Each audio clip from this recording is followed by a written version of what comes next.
திருநாகேஸ்வரம் அறியாமாந்தர் எங்கள் கற்பக பகவான் இடக்கை மேலே திருநாகேஸ்வரம் அறியாமாந்தர்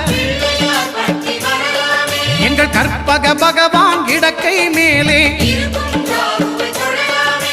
பிணிகளை தருகிற பகவான் அவனே மருத்துவம் செய்வான் தெரியாதா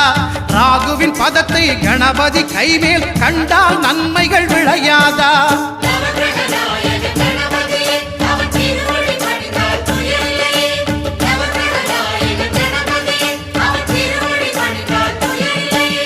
கேதுவின் தோஷம் போகுதல் வேண்டின் அங்கு கற்பக தேவனின் இடத்தொடை மேலே கேதுவின் தோஷம் போகுதல் வேண்டின் அங்கு கற்பக தேவ